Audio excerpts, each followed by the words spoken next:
नमस्कार, सुप्रभात। राजस्थान में आपका स्वागत है। मैं हूं आपके साथ माजिद अंसारी।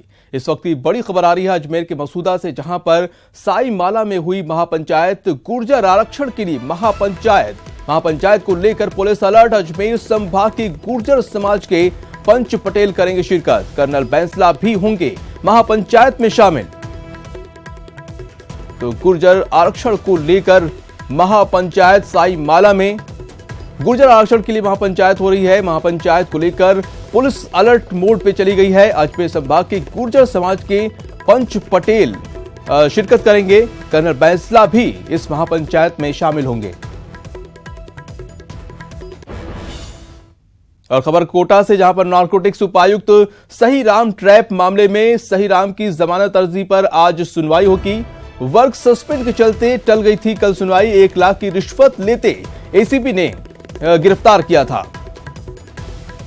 तो सही राम मीणा की जमानत अर्जी पर आज सुनवाई होगी। और आपको बता दें कि वर्क सस्पेंड के चलते ये कल सुनवाई थी वो टल गई थी। 1 लाख की रिश्वत लेते एसीबी ने इन्हें गिरफ्तार किया था।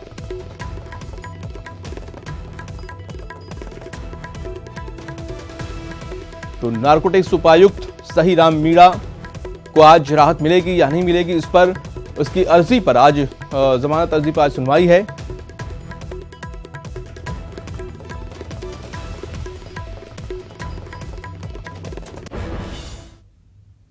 और अब बात सर्दी के सितम की। उत्तरी भारत में पहाड़ों पर हो रही बर्फबारी का असर साफ तौर पर प्रदेश में देखने को मिल रहा है। प्रदेश में कई इलाकों में कोहरा और शीत लहर से सर्दी का सितम लगातार जारी है। प्रदेश के एकमात्र हिल स्टेशन माउंट आबू पर सर्दी का कहर लगातार बढ़ता जा रहा है। तापमान में लगातार गिरावट के साथ बढ़ी ठिठुरन के चलते लोगों को भारी परेशानी का सामना करना पड़ रहा है। तो सर्दी की सितम से अभी निजात नहीं मिल रही लोगों को और आम जनजीवन अस्त व्यस्त है।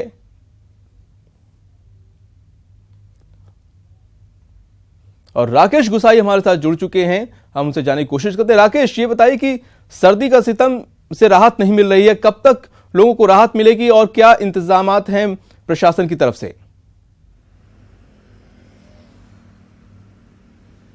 देखिए माजिद, आप सही कह रहे हैं कि पर्वतीय इलाकों के अंदर जो बर्फबारी और बरसात हो रही है उसका असर कहीं ना कहीं राजस्थान के परिप्रेक्ष्य में देखने को मिला है। और यही कारण है कि पूर्वी राजस्थान में ज्यादा सर्दी का कहर है। मैं अगर राजधानी की बात करूं तो राजधानी के अंदर सर्दी कहीं ना कहीं, टेम्परेचर की बात कर ली जाए तो टेम्परेचर कहीं ना कहीं बढ़ा है। यही कारण है कि लोगों को अब कम से कम थोड़ी सी राहत यहां सर्दी से मिली है। अलाव तापते हुए लोग यहां पर सुबह नहीं दिखाई दे रहे हैं। वहीं बात कर ली जाए कि माउंट आबू इलाके में, उदयपुर में, इन इलाकों के अंदर सर्दी अपने चरम पर है। ये बात तय है कि यहां पर आने वाले कुछ समय तक और सर्दी पड़ सकती है। वहीं मौसम विभाग का भी कहना है कि कुछ जिलों के अंदर सर्दी इस समय, मौजूदा समय के अंदर और तीव्र रूप ले सकती है, क्योंकि पूर्वी एरियाओं से आने वाली जो हवाएं हैं उनसे अकड़न बढ़ेगी, गलन बढ़ेगी। यही कारण है कि सर्दियां इन इलाकों में ज्यादा बढ़ेगी। जबकि प्रदेश की राजधानी की बात कर ली जाए, राजधानी के अंदर टेम्परेचर में बढ़ोतरी हुई है। इसके अलावा इन सर्दियों से होने वाली बीमारियों की अगर बात कर ली जाए तो स्वाइन फ्लू प्रदेश के अंदर इस समय बड़ी समस्या बनता हुआ नजर आ रहा है। बड़ी संख्या के अंदर कैजुअलिटीज हुई है, कई पॉजिटिव मरीज पाए गए हैं। टेम्परेचर जिस हिसाब से बढ़ रहा है, ये एक अच्छा मैसेज है कि आने वाले समय का अगर टेम्परेचर बढ़ेगा तो स्वाइन फ्लू के मरीजों की संख्या भी कम होगी। जी, शुक्रिया राकेश जानकारी देने के लिए। और सर्दी का सितम लगातार जारी है और लोगों को फिलहाल राहत मिलती नजर नहीं आ रही है। बढ़ते हैं अगली खबर पर। मुख्यमंत्री अशोक गहलोत सोमवार देर रात दिल्ली में केंद्रीय सड़क परिवहन और जल संसाधन मंत्री नितिन गडकरी से मुलाकात की। इस दौरान सीएम अशोक गहलोत ने सड़क और जल परियोजना के लिए विशेष सहायता मांगी। साथ ही प्रदेश की सड़क जल परियोजना का समय पर पूरा करने की भी मांग की। गहलोत ने नर्मदा और गंगनगर के आधुनिकीकरण के लिए करीब 196 करोड़ रुपए की मांग करते हुए दिल्ली जयपुर एक्सप्रेसवे और जयपुर दिल्ली NH 48 को 6 लेन को जल्द पूरा करने की भी मांग उठाई।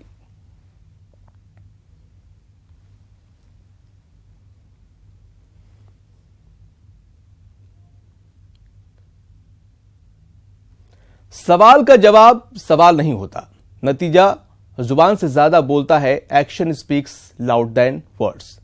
पर प्रदेश के चिकित्सा मंत्री शायद इस बात को नहीं समझते, इसलिए पूर्व चिकित्सा मंत्री के इस्तीफे की मांग पर खासे बौखलाए हुए हैं।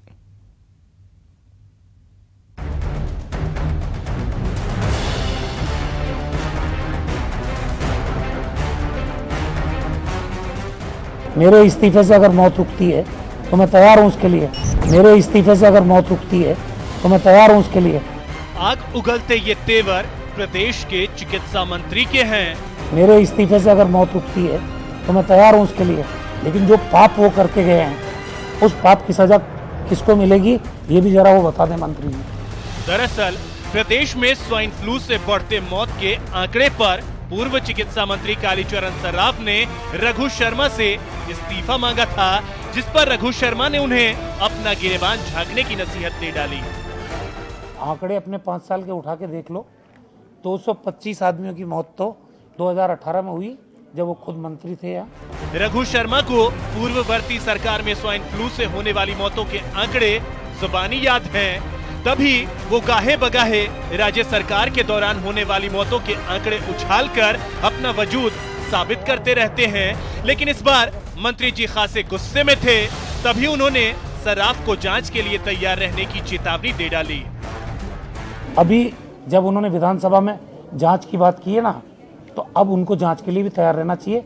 मेरे निगाह में कई चीजें ऐसी आई है जिनमें भारी अनियमितताएं हैं। माननीय मंत्री जी, जिन कालीचरण सर्राफ के बयान से आप बौखलाए हुए हैं उसकी जरूरत नहीं है। विपक्ष का काम सरकार पर दबाव बनाना है, जिसे वो लापरवाह मानता है, उससे इस्तीफा मांगता भी है, पर उसके सवाल के जवाब में सवाल उछालना, उसे जांच के लिए तैयार रहने को कहना कैसे सही ठहराया जा सकता है। बयान का जवाब बयान से देने से बेहतर है नतीजा देना। क्या आप इस दिशा में सोचना शुरू करेंगे? न्यूज़ 18 राजस्थान के लिए जयपुर से सचिन शर्मा की रिपोर्ट। राज्य सरकार ने कर्ज माफी को अमली जामा पहनाने की कवायद शुरू कर दी है, जिस पर सवाल उठने लगे हैं। कहा जा रहा है कि सियासी लाभ लेने के लिए सरकार आधी अधूरी तैयारी में इससे कर्ज माफी करने जा रही है। हमें चाहिए समझौता, हमें चाहिए समझौता, मुर्दाबाद, मुर्दाबाद। प्रदेश में किसान कर्ज माफी की कवायद शुरू हो गई है। राज्य सरकार अपनी सबसे बड़ी घोषणा को 7 फरवरी से अमली जामा पहनाने जा रही है। गाइडलाइन तय हो गई है और जल्दी से जल्दी हम राहत देना चाहते हैं किसानों को। जिस प्रकार से भारतीय जनता पार्टी वाले हल्ला मचा रहे हैं, बिन बेवजह के बना रहे हैं, लेकिन माननीय मुख्यमंत्री जी ने सीट संभालते ही, मुख्यमंत्री बनते ही 48 घंटे के अंदर ऋण माफी की घोषणा कर दी। नियम बनने में थोड़ा समय लगता है। 18,000 करोड़ के कर्जे माफ करना, तो अब कर्जे माफी पर जब डिस्कस होती है, बार बार मैं लोगों से कहता हूँ भैया हम आए हैं तो माफ नहीं करेंगे, काम नहीं करेंगे, किसान का जवाब देना पड़ेगा। 5 साल पूरे पड़े हैं, इसलिए काम होगा, इसीलिए 18,000 करोड़ का कर्जा माफ किया है। कर्ज माफी की कवायद पर जहां गहलोत सरकार अपनी पीठ थपथपा रही है, वहीं बीजेपी सरकार की नीति और नीयत पर सवाल उठा रही है। जेल भरो आंदोलन से घबराकर अशोक गहलोत सरकार ने एक बार कर्ज माफी कैंप लगाने की घोषणा तो कर दी है, पर ये बिना किसी तैयारी के आधी अधूरी तैयारी से की गई घोषणा मात्र है। इस घोषणा के माध्यम से ना तो इन्होंने ये तय किया कि कौन से किसान, किस प्रकार के किसानों का कर्ज माफ़ होगा, ना किसानों की जो रहन ज़मीन है, गिरवी ज़मीन है, उनको गिरवी से मुक्त करने का कोई प्रावधान इन्होंने किया है। यहाँ तक कि इन्होंने वित्तीय स्वीकृति तक नहीं ली है अभी तक। सरकार पर जल्द से जल्द कर्ज माफी की घोषणा लागू करने का दबाव है, ताकि अलग अलग रूप में उसका फायदा लिया जा सके। ऐसे में सरकार विपक्ष का मुंह बंद करने के लिए आनन फानन में कर्ज माफी शुरू तो करने जा रही है, लेकिन पूरी व्यवस्था के अभाव में ये कहीं रस्म अदायगी न बनकर रह जाए। न्यूज़ 18 राजस्थान के लिए जयपुर से दिनेश शर्मा की रिपोर्ट। खबर प्रतापगढ़ से, यहां मामूली बात में 2 गुट आपस में भिड़ गए। दोनों गुट में विवाद इतना बढ़ गया कि मारपीट में 3 युवक गंभीर रूप से घायल हो गए।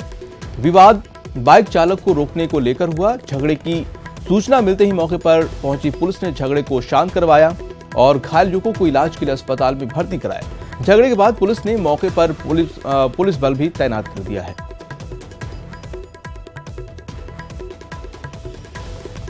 तो 2 गुटों में झड़प मामूली विवाद को लेकर हुआ है।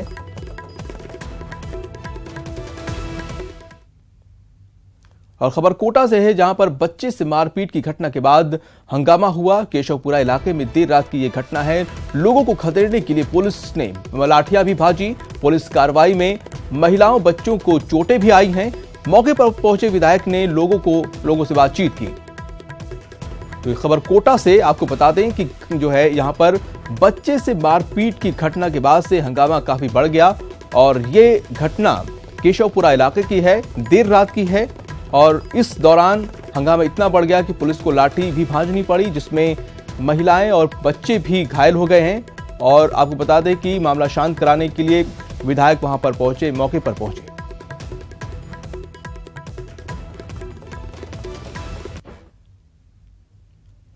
हिंदुस्तान में तालिबान, आप सोच रहे होंगे कि हम हिंदुस्तान में तालिबान क्यों कह रहे हैं। चलिए आपको भी वो तस्वीर दिखाते हैं, जिसे देखने के बाद आप भी यही कहेंगे।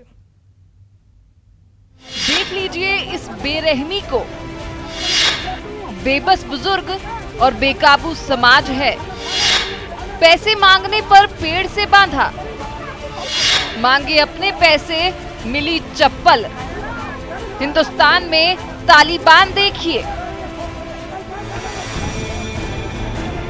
यकीनन किसी खता पर ऐसी सजा तालिबान में आम है, लेकिन हिंदुस्तान में ऐसी तालिबानी सजा आपको सोचने पर मजबूर कर देती है। इस बुजुर्ग की खता हम बताएं उससे पहले देखिए कैसे इस बुजुर्ग पर सरेआम कहर बरपाया जा रहा है। पेड़ से बंधा बुजुर्ग बेबस है और उस पर कहर बरपाते ये बेरहम किसी जल्लाद से कम नहीं। कभी इस बुजुर्ग पर चप्पल से कहर बरपाया जा रहा है, तो कभी थप्पड़ों से खता करने पर सबक सिखाया जा रहा है। अब इस बेरहमी की बैक स्टोरी भी जान लीजिए।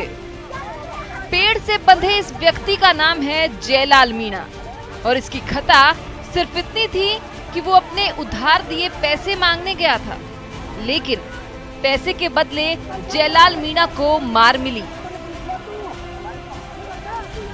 जयलाल मीणा ने मोहर सिंह कुमावत को 3.5 लाख रुपए उधार दिए थे, लेकिन उधार के पैसे मांगने पर जयलाल का मोहर सिंह और कालूराम से विवाद हो गया, जिसके बाद मोहर, कालूराम और परिवार के अन्य सदस्यों ने जयलाल को पेड़ से बांध दिया और फिर जयलाल की चप्पल और रस्सी से पिटाई शुरू कर दी। पिटाई का वीडियो वायरल होने के बाद पीड़ित जयलाल मीणा की शिकायत पर आरोपियों के खिलाफ SC/ST एक्ट और मारपीट का मामला दर्ज कर लिया है। ये कोई जयलाल मीणा है, उसके साथ मोहर सिंह और उसके भाइयों ने, कुमारों ने बांध के, पेड़ के बांध के मारा है और 4-5 भाइयों ने मिलकर मारा है। उसकी जांच चल रही है, उसका मेडिकल करा दिया, उसके बयान लिख लिए।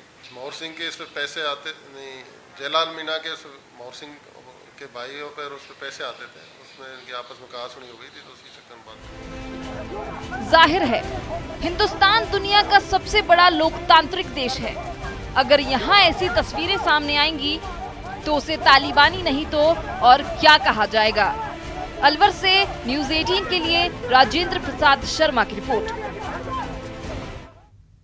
और इस वक्त जयपुर से बड़ी खबर आ रही है कि यहां पर तेज रफ्तार वाहन ने बाइक को टक्कर मार दी है।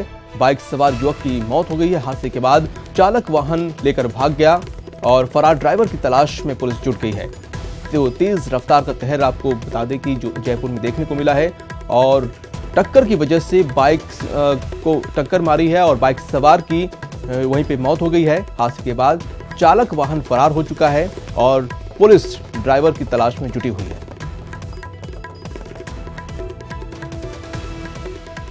तो ये बड़ी खबर आपको बता दें जयपुर से, जहां पर तेज रफ्तार वाहन ने एक बाइक को टक्कर मार दी और इसमें एक युवक की मौत हो गई। मुहाना मंडी इन दिनों अपराधियों का अड्डा बन चुकी है। यहां पुलिस थाना और 80 से ज्यादा गार्ड होने के बावजूद मर्डर, चोरी और लूट सब होता है। मुहाना फल सब्जी मंडी क्षेत्रफल के लिहाज से एशिया की सबसे बड़ी मंडी है। व्यापार के नजरिए से भी प्रदेश की सबसे ज्यादा कारोबार करने वाली मंडी है, लेकिन इन दिनों ये मंडी अपराधियों का अड्डा बन चुकी है। पिछले साल जब प्याज के दाम बढ़ गए थे तो यहाँ एक साथ 80 बोरी प्याज चोरी हो गए। इस साल 1 जनवरी को एक व्यक्ति का मर्डर हुआ, जिसके अपराधियों का अभी तक पता नहीं चल पाया है। 2 हफ्ते पहले चोर मंडी समिति कार्यालय से बिजली के ट्रांसफार्मर ले उड़े। पिछले हफ्ते मंडी प्लेटफॉर्म से अदरक की बोरियां चोरी हो गई। अपराधियों के बुलंद हौसलों से यहाँ के किसान और व्यापारी सब परेशान हैं। अभी 4 दिन पहले 5 दिन पहले ही मेरी दुकान पर मेरे जो मजदूर काम करते हैं उनके 40,000 रुपए रखे हुए थे, तो ताला तोड़ के वो भी ले गए वहाँ से लेकर के। और इस तरह से चोरियों की तो वारदात शुरू से भाई रुका नहीं, आज तक चोरियों का सिलसिला है यहाँ पर, और इसके लिए सुरक्षा के नाम पर तो कोई काम ही नहीं हुआ। मंडी में पुलिस थाना भी है और मंडी प्रशासन के गार्ड भी हैं, लेकिन बावजूद इसके अपराधियों को किसी का डर नहीं है। और इसका कारण भी साफ समझा जा सकता है, क्योंकि कागजों में यहाँ 87 सुरक्षा गार्ड मौजूद हैं, लेकिन पूरी मंडी का दौरा करने के बाद हमें मंडी गेट पर 2 गार्ड नजर आए। 87 गार्ड ऑन रिकॉर्ड बताए जाते हैं और 10 से 11 लाख रुपए प्रति माह का भुगतान वे उठाते हैं, परंतु आज दिन तक भी सुरक्षा के नाम पे यहाँ पे कहीं भी गार्ड हमारे को दिखाई नहीं मिलते हैं। यूं तो मंडी प्रशासन ने यहाँ सीसीटीवी कैमरे भी लगा रखे हैं, लेकिन न्यूज़ 18 राजस्थान की पड़ताल के बाद पता चला कि यहाँ 24 में से 12 कैमरे बंद हैं। एशिया की सबसे बड़ी फल सब्जी मंडी में अपराधियों और चोरों के हौसले किस कदर बुलंद है, ये आपको दिखाते हैं कि यहाँ पर मंडी समिति के कार्यालय के परिसर में ट्रांसफार्मर पड़े हुए थे, जिन्हें यहाँ से चोर चुरा ले जाते हैं। ये जगह इसलिए दिलचस्प है कि यहाँ पर मंडी समिति का मुख्य कार्यालय है, इसी के पीछे ये एक दूसरे कार्यालय के बाहर ट्रांसफार्मर पड़े हुए थे, जिन्हें चोर चोरी करके ले जाते हैं। लेकिन सबसे ज़्यादा और गंभीर बात यह है कि महज 200 कदम की दूरी पर यहाँ पर मोहाना थाना है, जहाँ पर पुलिस में जाब्ते के मौजूद रहती है। इस पुलिस की नाक के नीचे से चोर ट्रांसफार्मर को चुरा ले जाते हैं। ट्रांसफार्मर चोरी की महज एक घटना है, लेकिन इससे पहले भी पूरी मंडी में अपराधियों का बोलबाला है। कई चोरियां हो चुकी हैं और यहाँ तक कि 1 जनवरी को यहाँ पर एक मर्डर भी हुआ है, लेकिन पुलिस ने अभी तक कोई कार्रवाई नहीं की और ना ही मंडी समिति इन चोरियों को रोकने के प्रयास कर रही है। कैमरामैन विपिन कुमार के साथ बीके शर्मा, न्यूज़ 18 जयपुर। राजधानी जयपुर में भी एक बार फिर से भूमाफियाओं की दादागिरी बढ़ने लगी है। आलम यह है कि भूमाफिया मनमर्जी से किसी भी जमीन और तारबंदी और कब्जा कर रहे हैं।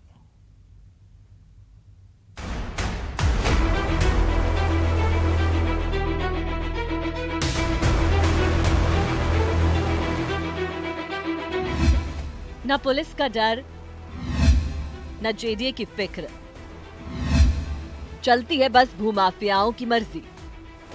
राजधानी जयपुर में इन दिनों भूमाफियों की दादागिरी बढ़ने लगी है। आलम यह है कि अब भूमाफिया अपनी ताकत के दम पर जमीन पर कब्जा कर स्थानीय लोगों को डराने का काम कर रहे हैं। करधनी थाने के पीछे कॉलोनी में देर रात बदमाशों ने करीब 6 से 7 बीघा जमीन पर कब्जा कर वहां पर तारबंदी कर दी। जब स्थानीय लोगों ने इसका विरोध किया तो भूमाफियाओं ने उन्हें डरा धमका कर भगा दिया। ये जेडीए की जमीन है, करधनी स्कीम के अंदर की जमीन है। यहाँ पे एक 80 फीट सेक्टर रोड है। उस रोड पे आवागमन इतने दिनों से कोई था। पिछले कल मतलब संडे की छुट्टी का फायदा उठाते हुए कुछ भूमाफियाओं ने 20, 25, 30 जने 5-7 गाड़ियों सहित आए और उन्होंने शाम के टाइम में ताराबंदी करी, रात के टाइम में भी। और जैसा कि आपने देखा कि टीन शेड वगैरह डला के रास्ता पीछे की 8-10 कॉलोनियों का अवरोध कर दिया। जेडीए की ज़मीन है, काफ़ी दिनों से इस पर जेडीए का कब्जा था। वो जेडीए के संपत्ति के यहाँ बोर्ड भी लगे हुए थे। कल अचानक संडे के दिन 15-20 लोग आए, 3-4 ट्रैक्टर जेसीबी लेकर के आए और इस पर जो है कब्जा कर लिया, तारबंदी कर दी। और पूरे रास्ते आगे 8-10 कॉलोनियों का रास्ता है, सारी कॉलोनियों के रास्ते को ब्लॉक कर दिया, जबकि जेडीए के प्लान में ही 80 फीट रोड है। भूमाफियाओं की इस दादागिरी की जानकारी स्थानीय लोगों ने जेडीए अधिकारी और तहसीलदार को भी दी, जिसके बाद जेडीए के अधिकारी और तहसीलदार मौके पर पहुंचे और उन्होंने पूरी स्थिति का जायजा लिया। खसरा नंबर 27 हरनाथपुरा का है, ये जेडीए का नाम था और आज भी राजस्व रिकॉर्ड में जेडीए का नाम ही है। और इन्होंने नया तार फेंसिंग करके और इसके ऊपर कब्जा कर लिया था। उन्होंने बताया कि जेडीए की ज़मीन और खातेदार के बीच में केस चला है, उसका कोई निर्णय हुआ है। लेकिन अभी खातेदारी जेडीए के नाम है, इसलिए इन्होंने जो अतिक्रमण किया उसका रास्ता आस्ता बंद कर दिया, वो खुलवा रहे हैं। ये राजस्व संबंधी मामला है। अभी हमने जो रास्ता बंद है वो रास्ता खुला दिया है, पब्लिक के जो आवागमन की जो सुविधा अटकी हुई थी वो पूरी कर दी है। बहरहाल जिस जमीन पर भूमाफियों ने कब्जा किया उस पर से सीवर लाइन और विद्युत लाइन जा रही है। स्थानीय लोगों के मुताबिक जेडीए में इस जमीन पर सेक्टर रोड भी निकली हुई है। फिलहाल जेडीए अधिकारियों ने मौके पर पहुंचकर स्थानीय लोगों के लिए आम रास्ता तो खुलवा दिया है, पर सवाल यह है कि आखिर किसकी शय पर भूमाफिया इस कदर दादागिरी कर रहे हैं। जयपुर से न्यूज़ 18 राजस्थान के लिए सतवीर सिंह राठौड़ की रिपोर्ट। और अब बात कर रहे हैं कोटा में चल रही रजवाड़ा क्रिकेट लीग की, जो अब अंतिम दौर में पहुंच गया है। कोटा के जे पवेलियन स्टेडियम में आयोजित की जा रही है इस प्रतियोगिता में प्रदेश भर के युवा खिलाड़ियों ने अपने प्रदर्शन से दर्शकों का खासा रोमांचित कर रहे हैं। कल सेमीफाइनल मुकाबले के दौरान बॉलीवुड अभिनेत्री सना खान खिलाड़ियों का उत्साहवर्धन करने पहुंची। इस दौरान उन्होंने छात्राओं को कामयाबी का मंत्र दिया। कोटा में 27 जनवरी से शुरू हुए इस प्रतियोगिता में 6 टीमों ने हिस्सा लिया था। आज कोटा चंबल टाइगर्स और जैसलमेर जगुआर के बीच फाइनल मुकाबला होगा।